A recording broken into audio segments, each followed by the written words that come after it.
नमस्कार दोस्तों, हमारे चैनल पे आपका स्वागत है। दोस्तों, अभी हमारे देश में ईवीएम को लेकर काफ़ी ज़्यादा जो है हो हल्ला मचा हुआ है। जी विपक्षी पार्टियां हैं वो कह रही हैं कि ईवीएम जो है वो उसमें जो है धांधली हो रही है, ईवीएम को हैक कर दिया जा रहा है, ईवीएम में इस तरह से सिस्टम को ऑपरेट किया जा रहा है कि वो किसी और पार्टी को वोट किया जाए लेकिन वो बीजेपी को ही जा रहा है। तो ये जो है विपक्ष की पार्टियां जो है वो इस तरह से आरोप लगे हैं, जबकि बीजेपी का कहना है कि ऐसा ईवीएम में संभव ही नहीं है, ईवीएम को कोई जो है हैक नहीं कर सकता, ईवीएम जो है बिल्कुल सही है और इसकी जो डेटा है वो बिल्कुल सही है, इसमें जो जानकारी भरी गई वो सही है, जिसको आप वोट करेंगे उसी को जाएगा, किसी को ऐसा कहीं पे नहीं है कि वो बीजेपी को वोट जाएगा। तो ये बीजेपी का कहना है, लेकिन विपक्ष का कहना है कि नहीं, ईवीएम को हैक किया जा रहा है। तो तमाम ऐसे जो है क्वेश्चन हमारे समाज में सुनने को मिल रहे हैं और ईवीएम पे लेके कई तरह के सवाल खड़े किए जा रहे हैं। तो इस वीडियो में हम लोग बात करेंगे कि ईवीएम में वाकई में कोई दिक्कत है या फिर दिक्कत कुछ और है। तो देखिए, ईवीएम में जो दिक्कत है वो केवल और केवल लोग आरोप लगा रहे हैं। अगर मैं कहता हूँ, वास्तव में मैं आपको बताता हूँ कि अगर इस जगह पे बीजेपी खड़ी होती विपक्ष में, तो वो भी कहती कि ईवीएम को हैक किया जाए, ईवीएम को जो है वो हटाना चाहिए और फिर से जो है पहले वाला जो पेपर से मतदान होता था वो उस तरह से वोटिंग करानी चाहिए। मैं गारंटी देता हूं कि जो विपक्ष में होता वो ऐसा ही कहता है, क्योंकि भारत की राजनीति जो है इस तरह से डिजाइन की गई है कि जो है एक दूसरे को जो है एक आरोप प्रत्यारोप होते रहते हैं। कांग्रेस विपक्ष में है तो भाजपा पे आरोप लगाएगी कि भाजपा ने ऐसे कर दिया, और भाजपा अगर विपक्ष में खड़ी रहेगी तो कांग्रेस पे आरोप लगाएगी। तो ये जो है टकराव होते रहे, क्योंकि भारत की जो चुनाव है, जो लोकतंत्र है, इस तरह से इसको डिजाइन किया गया है। तो मैं आपको बता दूं कि ये ईवीएम की कोई प्रॉब्लम नहीं है, ठीक है, ईवीएम की कोई प्रॉब्लम नहीं है, क्योंकि ईवीएम अगर हैक किया जाता तो बहुत से ऐसे जगह जहाँ पे राजस्थान में या फिर मध्य प्रदेश में या फिर छत्तीसगढ़ में बहुत से ऐसे पहले चुनाव हुए थे जहाँ पे कांग्रेस जीती थी, तो वहाँ पे तो कांग्रेस ने जो है ईवीएम पे सवाल नहीं उठाए। तो अगर ईवीएम वाकई में हैक होता तो हर जगह पे भाजपा को जीतना चाहिए, लेकिन कई जगह पे कांग्रेस की सरकारें बन रही हैं। तो फिर इसमें जो है मैं कहता हूँ कि ईवीएम को हैक नहीं किया जाता। लेकिन फिर भी एक चीज़ है, इसमें मैं 100% के लिए आपको नहीं कर सकता, 1% ऐसी भी संभावना है, क्योंकि आज के समय में जितने भी इलेक्ट्रॉनिक जो डिवाइसेज हैं वो बिल्कुल जो है सेफ नहीं है, जितने भी इलेक्ट्रिक डिवाइसेस है वो सेफ नहीं है, उनका जो है डेटा इधर से उधर किया जा सकता है, जैसा मैं कहता हूँ।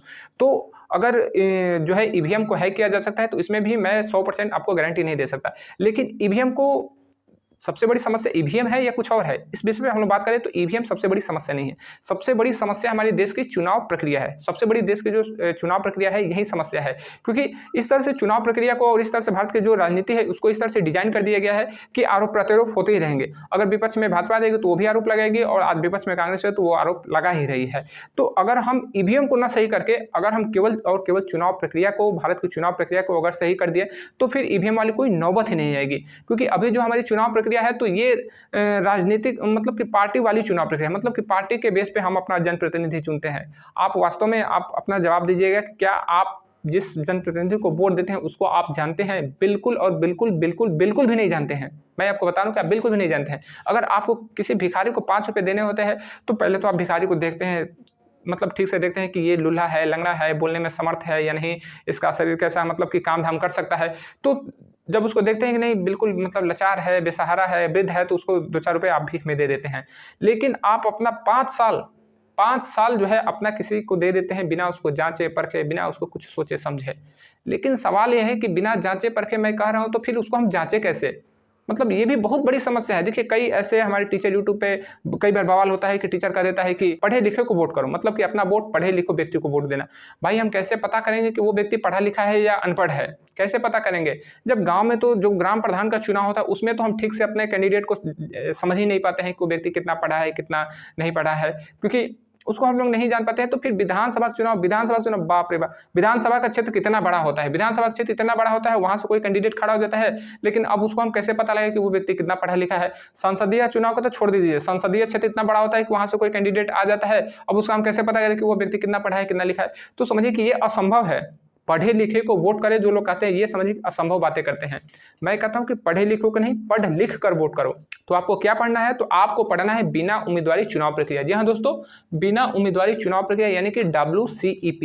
जी हाँ दोस्तों, अगर आप लोग इसको पढ़ लेंगे, केवल और केवल WCEP को पढ़ रहे हैं, तो मैं बता रहा हूँ कि जितनी भी ईवीएम की प्रॉब्लम है ना, सब के सब खत्म हो जाएगी। और ईवीएम तो कुछ नहीं है, ये तो बिल्कुल एक कणिका मात्र है, इसका कोई वजूद ही नहीं है। आपकी जितनी समस्या जिस पे मारामारी होती है, भ्रष्टाचार पे, बेरोजगारी पे, महंगाई पे, जनसंख्या पे, बीमारी पे, अशिक्षा पे, स्वास्थ्य पे, जितनी मारामारी चलती है, लोगों के बीच में वाद विवाद चलते रहते हैं, सारी की सारी समस्या बिल्कुल खत्म हो जाएंगी।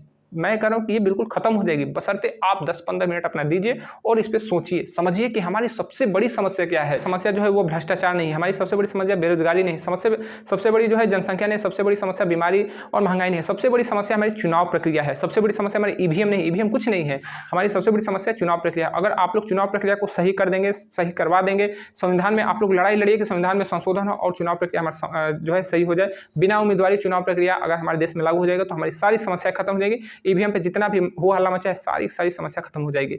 तो उम्मीद करूँ कि आपको हमारी छोटी सी जानकारी पसंद आई। अगर पसंद आई है तो थोड़ा सा इसमें से आप जो है दोस्तों को भी शेयर कीजिए, उनको भी बताइए कि बिना उम्मीदवार चुनाव प्रक्रिया क्या है और हमारी वर्तमान चुनाव प्रक्रिया में क्या क्या दोष है। मिलेंगे अगले वीडियो में, तब तक के लिए जय हिंद।